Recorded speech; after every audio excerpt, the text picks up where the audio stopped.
If you think you've heard every crime story out there, you haven't heard this one.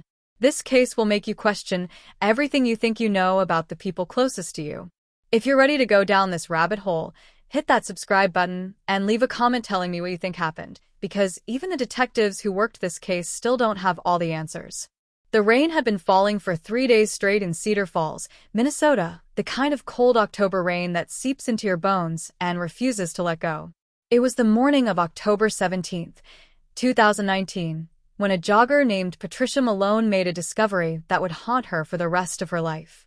She had taken her usual route through Millbrook Park, a quiet stretch of woodland that bordered the wealthier neighborhoods on the east side of town. The trail was muddy, and the air smelled of wet leaves and decay. Patricia almost turned back twice, but something kept her moving forward. Some instinct she couldn't explain. That's when she saw it. At first, she thought it was a mannequin, some kind of sick prank left by teenagers. But as she moved closer, her legs growing heavy with dread, she realized the truth. It was a woman, positioned carefully on a park bench as if she were simply waiting for someone. Her eyes were closed, her hands folded neatly in her lap, and she was wearing a pristine white dress that seemed impossibly clean despite the rain. Patricia's screams echoed through the empty park. Within the hour, the area was swarming with police officers and forensic investigators. Detective Marcus Webb arrived on scene at exactly 8:47 in the morning. He was a 23-year veteran of the Cedar Falls Police Department, a man who had seen more death than anyone should in a lifetime. But something about this scene made him pause. The victim showed no visible signs of trauma. No bruises, no wounds, no defensive marks on her hands. She looked peaceful, almost serene, as if she had simply sat down and decided to stop living. But Detective Webb knew better. People don't just die and arrange themselves on park benches in the middle of nowhere. Identification was found in a small clutch purse beside the body. Her name was Dr. Elena Vance, 42 years old, a respected psychiatrist who ran a private practice in downtown Cedar Falls. She was married to Richard Vance, a successful real estate developer, and together they had one daughter, 19-year-old Sophie, who was away at college in Boston.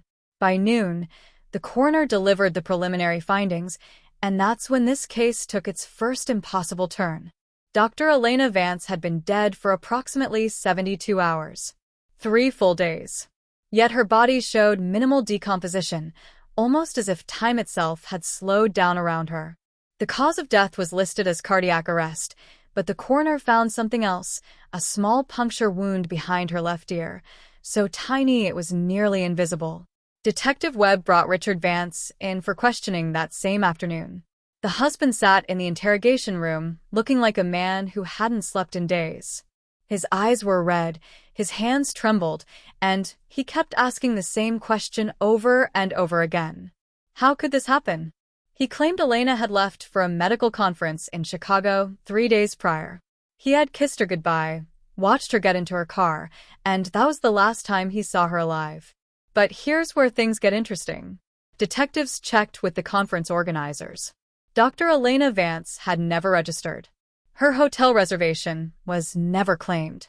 And when they pulled her car's GPS records, they found something chilling. Her vehicle had never left Cedar Falls. It had been parked at an abandoned warehouse on the outskirts of town for those entire 3 days, just sitting there in the darkness. The investigation expanded rapidly. Detectives began interviewing Elena's colleagues, her patients, her friends, anyone who might have information. What they discovered painted a picture of a woman living a double life. On the surface, Elena Vance was the perfect wife, the perfect mother, the perfect professional. But beneath that polished exterior, secrets were festering. 3 of her former patients had filed complaints against her in the past year, all of which had been quietly dismissed. Her bank records showed large cash withdrawals, sometimes $10,000 at a time, with no explanation. And her phone records revealed hundreds of deleted text messages to an unknown number. Detective Webb knew he was only scratching the surface. He ordered his team to dig deeper, to pull every thread until the truth unraveled. That's when they got the call that changed everything. Sophie Vance, Elena's daughter, had just arrived at the police station. She had flown in from Boston the moment she heard the news, and she had something she needed to show them, something she had found hidden in her mother's home office 2 months ago but had been too afraid to mention. It was a leather journal, filled with hundreds of pages of handwritten notes. Detective Webb opened it carefully, and as he read the first entry, his blood ran cold. "They're going to kill me," Elena had written. "And when they do, no one will ever know the truth about what happened to those 7 patients. I am not a murderer, but I helped create one." The room fell silent. 7 patients. A murder she helped create. And a dead woman who had predicted her own death. Detective Webb looked up at Sophie, his mind racing with questions. But before he could speak, his phone buzzed with an urgent message from the forensic team.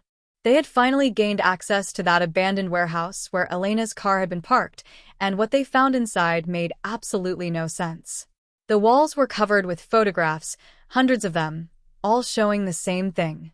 Dr. Elena Vance, going about her daily life, being watched. And in the corner of every single photograph, barely visible, was a shadow, the silhouette of someone standing just out of frame. Someone had been stalking her for months. But that wasn't the worst part. The forensic team had found one more photograph, pinned to the center of the wall like a trophy. It showed Elena sitting on that park bench, eyes closed, hands folded, wearing that white dress. The timestamp on the photograph was dated 2 weeks before her death. Someone had planned this murder down to the smallest detail, and they had photographed the crime scene before the crime ever happened. Detective Marcus Webb spent the next 48 hours without sleep, surviving on cold coffee and the gnawing feeling that he was already too late. The photograph of Elena Vance sitting dead on that park bench, taken 2 weeks before her actual murder, was something he couldn't explain. It defied logic. It defied everything he knew about criminal behavior. Either someone had staged a rehearsal with Elena herself, or there was something far more sinister happening in Cedar Falls than anyone could have imagined. The investigation into Elena's journal became the top priority. Sophie Vance sat with detectives for hours, walking them through what she knew about her mother's psychiatric practice. Elena had specialized in treating patients with severe personality disorders, the kind of people most therapists refuse to see. She believed everyone deserved a chance at healing, even those society had written off as monsters. But according to the journal entries, that compassion had led her somewhere dark. 7 names appeared repeatedly throughout the pages, always referenced by initials only. DM, KL, RS, TH, AB, JC, and PW. Elena had written extensively about each of them, documenting their sessions, their progress, and eventually, her growing fear. She described them as a group, patients who had been referred to her through a special program funded by an anonymous benefactor. The program promised to rehabilitate violent offenders before they could escalate to more serious crimes. But something had gone wrong. Detective Webb ordered his team to cross-reference those initials with Elena's official patient records. What they found made his stomach turn. Those 7 patients had all been discharged from her care within the same 3-month period, roughly 18 months ago. Their files were sealed by court order, accessible only with a warrant from a federal judge. That's when the first warning came. It arrived at the police station in a plain white envelope, no return address, no fingerprints.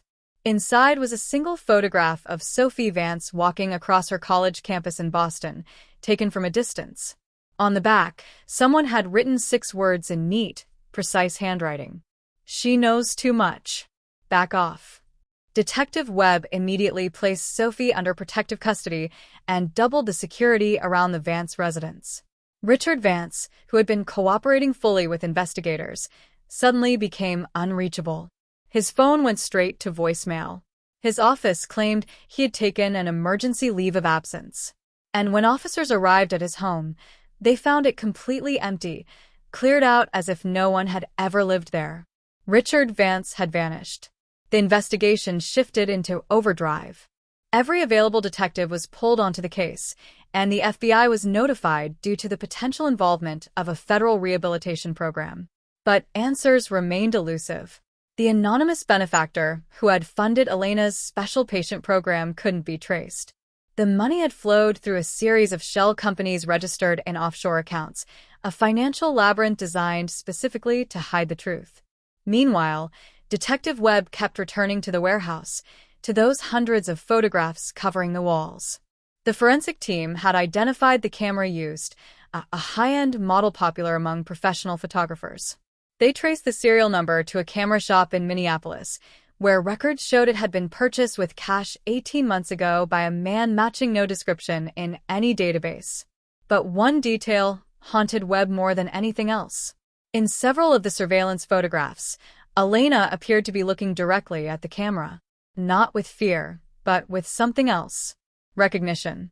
Almost as if she knew exactly who was watching her and had accepted what was coming. The breakthrough came on day 5 of the investigation. A retired nurse named Gloria Simmons walked into the police station with a trembling voice and a story she had kept secret for almost 2 years. She had worked at Greenwood Psychiatric Hospital, a private facility on the outskirts of Cedar Falls that had closed down under mysterious circumstances. Before its closure, Dr. Elena Vance had served as a consulting psychiatrist, overseeing the treatment of its most dangerous patients. Gloria described a night she would never forget. She had been working the late shift when she heard screaming coming from the basement level, a section of the hospital that was supposed to be off-limits. When she went to investigate, she found Elena standing in a dimly lit corridor, surrounded by 7 patients, all of them watching her with expressions that made Gloria's blood freeze. Elena had looked at her and said just 4 words. "You saw nothing, Gloria." The next day, those 7 patients were transferred to an unknown facility. Greenwood Hospital closed its doors within the month, and Elena Vance returned to her private practice as if nothing had happened. Gloria had kept her silence out of fear. But now, with Elena dead and her photograph plastered across every news channel, she couldn't stay quiet any longer. She believed those 7 patients were still out there, and she believed they had come back for their doctor. Detective Webb pressed her for more details. Did she remember any names, any faces, anything that could help identify them? Gloria hesitated, then pulled a folded piece of paper from her purse. "I kept the intake log from that night," she whispered. "I knew something was wrong, so I made a copy. I've been hiding it ever since." Webb unfolded the paper carefully. 7 names stared back at him, along with their photographs and the crimes they had committed before being admitted to Greenwood. Assault, arson, attempted murder. These were not ordinary patients. They were predators, each one more dangerous than the last. But it was the 7th name that stopped Detective Webb cold. The photograph showed a young man with pale eyes and a faint smile that seemed to hide something terrible. His name was Daniel Vance, Richard and Elena's son. The son who, according to every public record, had died in a car accident 8 years ago. The son whose funeral Sophie had attended when she was just 11 years old. Detective Webb grabbed his phone and called the protective detail, watching Sophie. The line rang once, twice, 3 times. No answer. He tried again. Still nothing. A cold sweat broke across his forehead as he barked orders to his team, demanding units be sent to Sophie's location immediately. But before anyone could move, his phone buzzed with an incoming message from an unknown number. It was a photograph of Sophie Vance, sitting in a chair, her hands bound and her eyes wide with terror. And standing behind her, half hidden in shadow, was a figure in a white medical coat. The message below the photograph contained only 3 words. She remembers nothing. Detective Marcus Webb had seen evil in his 23 years on the force. He had stared into the eyes of killers, stood over the bodies of innocent victims, and witnessed the depths of human cruelty. But nothing had prepared him for this moment, the realization that a dead man was very much alive and had just kidnapped his own sister. Every available unit converged on the last known location of Sophie's protective detail. They found the 2 officers unconscious in their vehicle, injected with the same sedative that the coroner had discovered traces of in Elena Vance's bloodstream. A paralytic compound, rare and expensive, the kind used in surgical procedures to immobilize patients while keeping them fully aware. Elena had been conscious when she died. She had felt everything but couldn't move, couldn't scream, couldn't fight back. The thought made Webb sick. The trace on the unknown phone number led nowhere, bouncing through encrypted servers across 3 continents. But Gloria Simmons provided one final piece of information that changed everything. Before Greenwood Hospital closed, there had been a secondary facility, an off-site location where the most dangerous patients received experimental treatment. It was an old tuberculosis sanatorium deep in the woods north of Cedar Falls, abandoned for decades before being quietly renovated. Webb assembled a tactical team and headed into the darkness. The sanatorium emerged from the fog like something out of a nightmare, a crumbling Gothic structure surrounded by dead trees and rusted fencing.